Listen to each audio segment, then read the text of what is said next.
ঘুম থেকে উঠে দেখে যে ওই বাহনটা তার সামনে। আল্লাহু আকবার।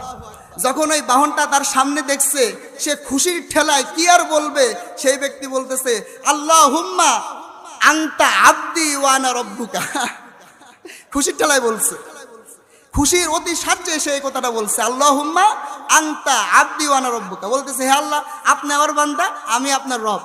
এই কথা খুশির ঠেলায় বলছে।